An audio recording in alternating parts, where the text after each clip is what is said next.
Bonjour, alors aujourd'hui on va voir la théorie de Galois, la théorie de Hilbert, dans le cadre de la dualité. C'est une petite histoire d'analogie, j'aime beaucoup les analogies parce qu'elles nous montrent un certain préformatage, quelque sorte, que l'on a quand on attaque un problème.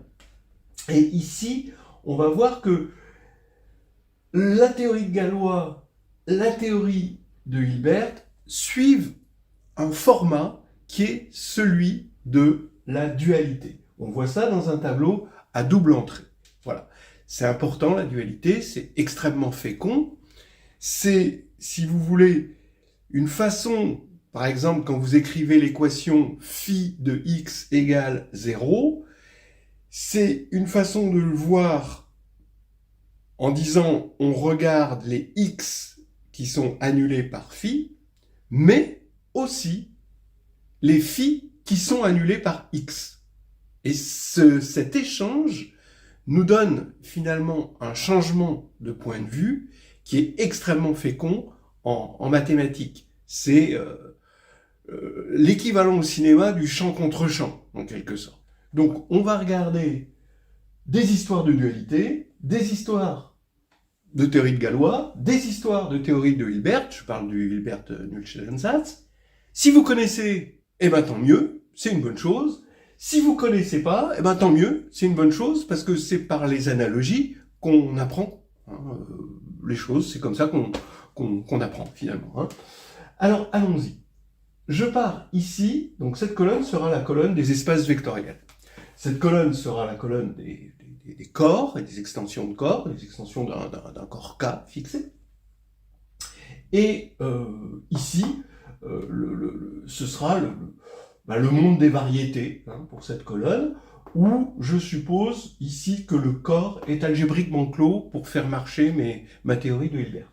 Alors ici, vous avez E, un espace vectoriel, d'accord? Ici, donc, je vais prendre L, une extension de corps galoisienne, c'est-à-dire normale et séparable. Et ici, donc, K puissance n, c'est l'ensemble K puissance n, qui va être vu comme une variété sur un corps algébriquement clos pour cette colonne. Si vous ne connaissez pas les termes, ce n'est pas vraiment grave, de galoisien, il faut essayer d'imaginer que c'est le format qui est important, c'est l'obtention d'un théorème de dualité qui est important, quitte à avoir des conditions, quitte à mettre des conditions.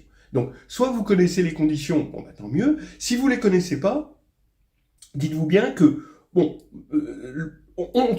arrive toujours à se débrouiller, à se donner des conditions pour que ça marche. C'est pas ici le but de la vidéo de détailler ces choses-là, de détailler la théorie, mais plutôt de détailler un schéma commun à toutes ces théories.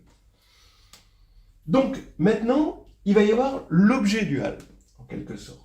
L'objet qui va agir sur l'objet de départ. Donc regardez, ici, c'est l'ensemble des formes linéaires qui va avoir sur E, qui va avoir, E c'est un KEV évidemment, sur K, et E étoile, donc c'est les formes linéaires. Pas de surprise là-dessus, c'est un espace vectoriel qui est l'espace dual. Ici, ce qui va agir sur L, ça va être, sur les extensions, disons, ça va être le groupe de Galois de L sur K, c'est-à-dire les automorphismes de corps, du corps L, qui laissent fixe K, que j'appellerai G pour simplifier par la suite. Pour Kn en tant que variété, eh bien, c'est la K-algèbre des polynômes à n indéterminé qui va agir là-dessus. Bien. Donc voilà, là, acte 1 en quelque sorte. On a présenté un peu les personnages. Maintenant, on va remplir un peu. On va mettre de l'action en quelque sorte. Eh bien, ici, on va prendre tous les sous-espaces vectoriels de E. Voilà. Ici, les personnages, ça va être les extensions intermédiaires, c'est-à-dire des corps compris entre K et L, voilà. Et ici, ce qu'on appelle des variétés algébriques. Alors, qu'est-ce qu'on appelle une variété algébrique V? Pour nous, ici, dans le cadre de cette vidéo, ce sera uniquement l'ensemble des zéros d'une famille de polynômes de K de x1 jusqu'à xn. D'accord? C'est des solutions de systèmes d'équations polynomiales. Bien. Donc là, j'ai fait une présentation de personnages qui était à ce niveau-là, au niveau des objets. Maintenant, chez les objets du haut, qu'est-ce qu'on va avoir? Ici, on va avoir l'orthogonale de f. Bien. C'est quoi? C'est l'ensemble des phi, cette fois-ci dans E étoile, tel que phi de petit f égale 0, quel que soit petit f dans grand F. Bien. Ici, qu'est-ce qu'on va avoir? On va avoir, de la même manière qu'ici on a eu l'orthogonale, on va avoir H, le groupe de Galois de L sur M. Regardez bien l'analogie, parce que c'est ça l'intérêt un petit peu de cette vidéo, c'est juste un intérêt analogique. C'est l'ensemble des petits G du groupe de Galois, de la même manière qu'on avait ici E étoile, ici on prend le groupe de Galois, tel que G de M égale M, quel que soit petit m dans grand M. Oui, en effet. Vous voyez que, bon, d'abord, ça c'est vraiment la définition du groupe de Galois, parce que c'est les automorphismes de L qui est la fixe M, mais vous voyez que phi ici va agir sur petit f comme l'élément neutre. Et là, dans le groupe de Galois, l'élément neutre, c'est l'identité. Donc il est logique d'avoir un G de M égale l'identité sur M. Voilà, bon. De la même manière, dans la théorie de Hilbert, eh bien, on va avoir I de V. Alors, à V, qu'est-ce qu'on va... On va lui associer une espèce d'orthogonale. Et I de V, ça va être, donc, en toute logique, l'ensemble des P de l'algèbre des polynômes, tel que P de V égale 0, quel que soit petit v dans grand V. Voilà. Bien. Maintenant, on va se placer du point de vue dual. C'est-à-dire ce qu'on a fait dans les objets, on va le faire dans les objets du haut, mais on va se donner des bonnes conditions pour qu'il y ait, disons, dualité, qu'il y ait une correspondance entre les deux. D'accord? Pour pouvoir faire ces changements de point de vue sans trop se poser de questions, on va avoir des bijections directes, des allers-retours. D'accord?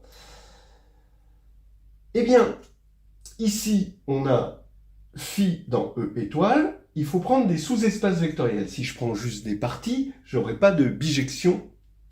L'orthogonalité ne va pas me donner une bijection. Donc je vais prendre sous-espace vectoriel vers sous-espace vectoriel, mais cette fois-ci du dual E étoile. Là, alors, bien sûr, la théorie est plus grande que ça, mais je vais me limiter à H, un sous-groupe distingué de G. C'est pour appuyer un petit peu sur l'analogie que je le prends ici distingué. Bien, donc effectivement du groupe de Galois. D'accord? Donc on est maintenant ici, on prend des sous-objets, mais je veux garder le quotient pour pouvoir avoir des analogies, parce que là j'ai un quotient, là j'ai une structure quotient aussi, bon, vous allez voir. Et ici, Hilbert demande d'avoir un idéal radical. Alors qu'est-ce que ça veut dire un idéal radical? Donc je veux ici un idéal radical, évidemment, je n'ai pas écrit de la K-algèbre des polynômes. Idéal radical, ça veut dire c'est un idéal tel que si I puissance K est dans I, pour I là-dedans, alors I est dans grand I. Ce qui veut dire en gros que quand on quotiente, tout élément nilpotent, puisqu'on quotiente, ça veut dire que ça c'est nilpotent, est nul. Voilà. Bon. Alors, ce qu'il faut voir, même si vous ne connaissez pas profondément la nature de ces conditions, ce qu'il faut voir, c'est on cherche juste des conditions. Ces conditions ne sont pas hyper importantes en soi. Ce qui est important, c'est le résultat. C'est le but, voilà, ici. C'est d'avoir un résultat qui est formaté d'une certaine manière. Bien. Alors maintenant, on va prendre phi orthogonale. D'accord ? C'est-à-dire, bon, ce qu'on appelle aussi dans certains livres l'anté-orthogonale, mais qui est finalement, grâce à la dualité des espaces vectoriels, bon, c'est finalement l'orthogonale, si on est en dimension finie là.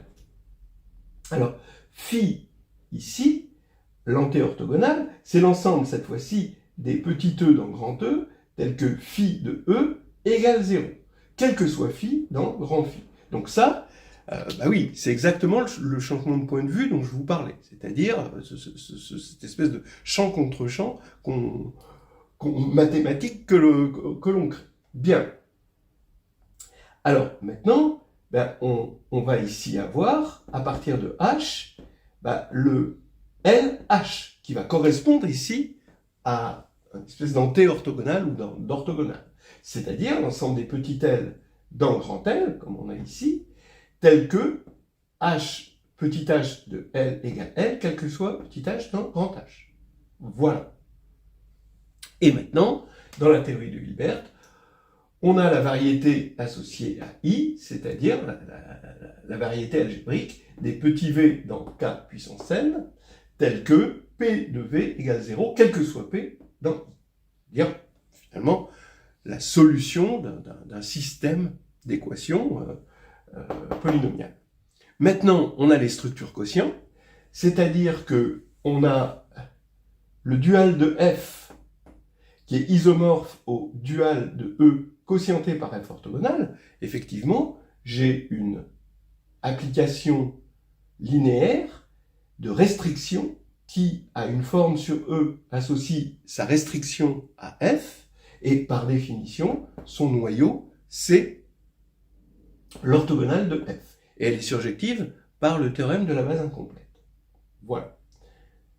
On a donc ça. Ici, on a évidemment que le groupe de Galois maintenant de M sur K, c'est-à-dire ici, ce que j'ai fait à E, je le fais à F, c'est-à-dire j'ai pris le dual de E, je prends le dual de F. Maintenant, ce que j'ai fait à L, je le fais à M, c'est-à-dire que je prends le groupe de Galois de M sur K, et évidemment, je tombe sur une structure quotient, c'est-à-dire j'ai le groupe de Galois de L sur K, quotienté par H. Ici, hein, qui est finalement le groupe de Galois de L sur M. Voilà. Et là, donc je regarde les fonctions régulières sur V, c'est-à-dire les fonctions polynomiales restreintes à V, c'est des fonctions de V dans K, hein, qui sont polynomiales, qui sont des restrictions finalement de fonctions comme ceci, eh bien, on obtient ici une K-algèbre, et cette K-algèbre est isomorphe au quotient de K de x1 jusqu'à xn par l'idéal I, et c'est joli. Voilà. Alors après, bah, on récolte finalement ce qu'on veut, c'est-à-dire ce qu'on voulait au départ. Bon, les conditions qu'on s'est données sont des conditions idoines, on va dire, et ce qu'on veut, c'est que en se donnant ces conditions, c'est-à-dire ici cas algébriquement clos, l'extension galoisienne, les structures d'espace vectoriel, les structures de groupe, tout ça, bon, ce qu'on veut au final, c'est une bijection. Et là, la bijection qu'on obtient, c'est F, un sous-espace, donc c'est entre l'ensemble des sous-espaces de E et l'ensemble des sous-espaces de E étoile, l'orthogonalité. D'un côté, on a l'orthogonale, de l'autre côté, on a ce qu'on peut appeler l'orthogonale, mais qu'on appelle l'anté-orthogonale. Ici, eh bien, on a ce qu'on appelle la correspondance de Galois, c'est-à-dire on a ici des sous-groupes distingués ici, on associe donc les invariants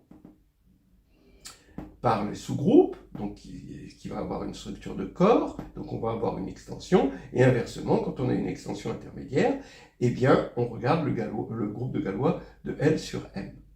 Et ça nous crée une bijection qui est une correspondance. Et donc, ce changement de point de vue, qui fait qu'un problème difficile pour un point de vue, peut devenir un problème beaucoup plus facile pour l'autre point de vue, ce qui a évidemment révolutionné les mathématiques, l'algèbre en particulier, au XIXe siècle. Et ici, on s'est pris les bonnes conditions, c'est-à-dire un idéal radical, et entre les variétés algébriques et les idéaux radicaux, il va y avoir ici une bijection, exactement comme ceci, c'est-à-dire à V, on associe IV, à I, on associe V de I. Voilà. Alors, évidemment, je ne vais pas raconter tous les bienfaits de la dualité qu'on va trouver qu'on va retrouver aussi dans les groupes abéliens finis, qu'on va retrouver dans la transformée de Fourier discrète, qu'on va même retrouver dans la transformée de Fourier tout court, dans toute la théorie de Hilbert et dans toute la théorie de Galois qui nous a permis de montrer le fameux théorème qu'une équation de degré 5 ne pouvait pas toujours se résoudre par radicaux, et ça, c'est, encore une fois, grâce à ce changement de point de vue. Voilà, allez, on va s'arrêter là.